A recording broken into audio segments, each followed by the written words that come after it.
Can you please tell us a little about yourself and about Think College? I am Chelsea Van Horn Stinnett. I am the Technical Assistance Coordinator for Think College. I'm now a researcher and faculty member preparing special education teachers. I'm also a graduate affiliate faculty at Wright State University. Think College is housed within the Institute for Community Inclusion at the University of Massachusetts, Boston. It is home to two federally funded centers. We assist really just the expansion of the field of inclusive higher education for students with intellectual disability. We are home to, again, those two centers are the National Coordinating Center, which is charged primarily with supporting and providing technical assistance and evaluation for our federally funded model demonstration sites, which I'll talk about in just a moment, as well as our Inclusive Higher Education Network, which is really their activities are aimed at building capacity and awareness of inclusive higher education in general within the field. Please tell us a bit more about Think College's history and principles. Think College was founded by Deborah Hart, who is a colleague of ours who recently passed away and is really a leader in the field. She initially received funding in the mid-2000s to start a directory of those colleges and universities that supported students with intellectual disability. And with the passage of the Higher Education Opportunity Act in the late 2000s, that set aside some money for a federally funded National Coordinating Center, which is where Think College was really born. Which students are typically the right fit for a Think College program? These programs were created for students with an intellectual disability, and those are students who we know college wasn't really created for. So these are students with a documented intellectual disability who wouldn't be able to enter college under traditional means. So no GPA, no ACT, SAT requirements, rather just evidence that they want to live a more independent life, that they want to work competitively in integrated employment upon graduation. And they want to lead a more self-determined life. And we know that we can do this through college. There's a whole theory behind it. It's called student development theory, that college is a place where we really become who we are. We're exposed to people, programs, values, ideas, different ways of thinking that really shape who we are beyond just our professional gain of going to college to learn a certain skill or learn about a certain industry. So a good fit for these types of programs are students who acknowledge what college can do for them, both professionally and personally. And again, not so much those requirements as to what they've accomplished to date. You don't even have to have a high school diploma to enter these types of programs, but you do have to express a knowledge and understanding of what college can do for you in your future, as well as acknowledging, that you're ready to work hard, put some meaningful hours in towards building those skills to live a more independent life after college. Do you think college students typically receive any sort of credentialing? These are traditionally 2 to 4 year programs where students receive a non-degree certificate. These are approved traditionally through university structures, and they really stand as evidence that a student has completed a rigorous program of study. That includes oftentimes inclusive coursework where students are taking courses, right beside their peers with accommodations, sometimes modifications to access inclusive college coursework, rigorous community-based internships within their field of study that is really targeted at building skills and competitive employment in, not just entry-level jobs, but career fields and meaningful career fields. A lot of students that are engaging in these programs are students that want more. They recognize that college is a place where they can learn from industry leaders who are faculty members about a job, a career path that really means a lot to them, that holds their interest, as well as has an opportunity for growth and personal development and promotion. And so these certificates really serve to represent all of those experiences that students have while they're at their college or university. This also includes service learning opportunities, organizational participation, or often leadership. So you have students who are, engaging in fraternity and sorority life, or some who are the presidents of their student government even.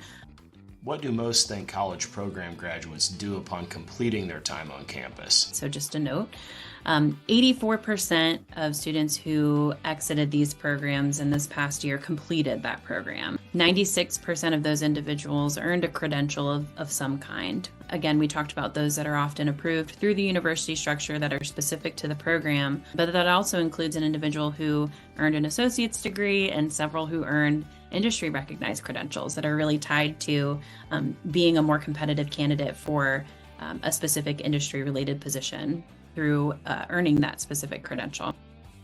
72% had a paid job at exit within 90 days, or were participating in career development, transferred to another program, or a combination of those activities.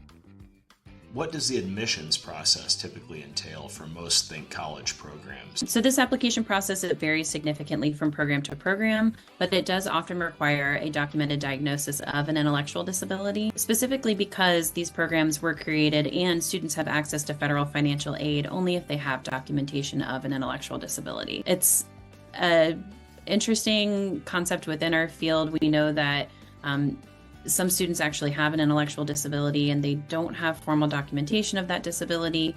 And so we're working to identify ways in which we can effectively support families and students in documenting an intellectual disability should they have an interest in pursuing one of these programs eventually. In the application itself, again, programs are asking students about their level of interest in attending college, their ability to connect, what this experience could do for their personal and professional outcomes. And then oftentimes it requires them to come to campus for an interview. Where programs are really identifying not only is this program a good fit for the student, but is the student a good fit for their program. So it's like you're interviewing each other and identifying whether the program's model of support really fits what you're envisioning for your own college experience or what your goals are, again, in relation to those personal and professional outcomes. And so oftentimes programs will also interview parents as well, just ensuring that parents are on board with this idea of a student who is growing in their own autonomy, who is ready to make their own decisions. And so it's a full day often of ensuring that, again, this is just a good fit for everybody. But largely are questions aimed at getting students to reflect upon their high school experience and the supports that were helpful, the accommodations and modifications that were helpful to them in high school, and whether or not those modifications are feasible within the college or university environment. Can you talk about how accommodations and modifications work at Think College program? So one of the things that we talk about often that you hear a lot about when we're talking about students with autism or traditionally matriculating students is the access that all people with disability have to accommodations. Modifications are something that are unique to inclusive post-secondary education for students with intellectual disability. Because these programs are often non-degree programs, these are modifications that faculty members are willing to make to the course curriculum to ensure that it is accessible to students with intellectual disability. So a lot of the interview process is really identifying what modifications were used in the past, and are those modifications, possible, or will they be accepted at that college or university. And again, it's an individualized conversation based upon the student's experience and the program's experience, and working with faculty to ensure the implementation of those modifications. And there are some Think College programs that offer residential options too, right? These programs vary in terms of not only the type of support that they provide, but also whether or not a residential option is available. And so we have about a third of the programs in our program directory on thinkcollege.net, which is, I think, up to 339 programs at last I saw. About 1/3 of those programs have a residential component to them. Others are obviously commuter in nature, where students are either, accessing an apartment or living accommodation close to campus and then commuting to campus as a student would, or they're living at home with family or friends. There are some virtual components of programs, although there's a designation within the field called a CTP status. And to achieve this status, you have to ensure that the supports that you're providing are provided in person, that they're not virtual. And so we have more, especially after the pandemic, we have more students who are accessing virtual coursework and support. And it's something that I think as a field we'll start to address the trend of those being requested by students. But these are primarily programs and supports that are offered in person. How much do these programs typically cost? The cost that families incur, so it varies significantly. We have some programs that have such robust funding, especially from their state legislature, that it really reduces the cost of these programs. Many programs will charge tuition and a program fee in order to access their program. So we have programs ranging anywhere from free for everyone, because it is housed at a community college and anyone can access courses for free due to the scholarships and grants that they have at their disposal at the state level, up to some programs that are these are traditionally those programs that aren't necessarily housed within a college or university, but they're actually outside entities that come in and help support students to access college coursework. I've seen can range anywhere from $70,000 to $80,000 a year. And so it certainly varies. One of the things that we are charged with, as well as the field feels compelled to do, is look at accessibility of these programs. And so there are several initiatives that have been successful, and especially at the state level, and providing the same opportunity for students who are in non-degree programs like Inclusive Postsecondary Education programs to receive access to state level grants and scholarships that any other student attending college would have access to. In addition, if a program is, again, a CTP program, those students who qualify have access to federal financial aid and Pell Grants to really offset the cost for students and families who need it the most.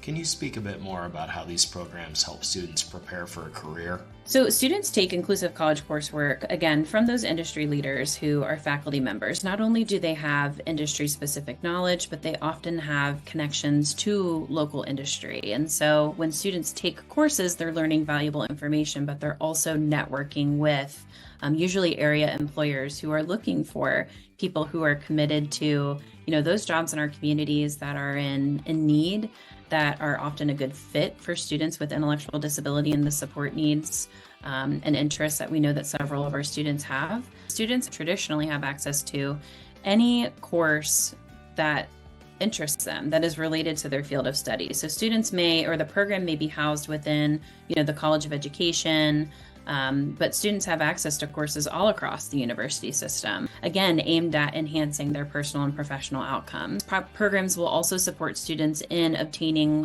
what I referred to as previously industry recognized credentials. So these are credentials that, if I have a student that's interested in going into hospitality, they may take a course in hospitality, they may have an internship at a local event center, but then there's several industry-specific credentials that student can earn, like their ServSafe certification to ensure that they can provide on-site food management. There's introduction to hospitality, like front desk components and considerations. That's an actual industry credential that's within hospitality. So, these programs are not only charged with providing access to the coursework that's available at the university, but also to what credentials, certifications might exist outside the university structure that, again, would enhance someone's resume, enhance their competitiveness for these jobs that we know are competitive despite being in high demand. And so programs are really looking holistically at what can we do to ensure that students have the best possible chance at, being the resume that people notice, having those credentials that people value. Where can families find more information about Think College programs around the country? And so we have on our website, again, at thinkcollege.net, we have our program directory, our college search tool. It is the only one in the country. Very robust, something we've been building for, well over a decade. You can filter through and identify those programs that meet certain criteria. So you can filter through those programs that offer a 2-year program, a 4-year program, housed within a 4-year college or university or a community college program, those that offer a residential experience, those that provide access to federal financial aid, those that are accredited. So you can really use that tool to find several options within a given state, a given region, and several different capacities and ways and variables that you can find the best fit, again, with your prospective student in terms of which program has the best model of support, is within a comfortable distance, has outcomes that are desirable, that indicate that it is a program of quality. Again, those are mostly specific to those students who graduate with a paid job at exit. All of that information can be found in our college search directory. What are the key differences between Think College programs and the College Autism Network program? Oftentimes we have prospective students and their families who come to us or come to the College Autism Network or CAN with questions about which type. We've heard about these two types of programs. They both seem to meet the needs of students with autism. Which one is right for me?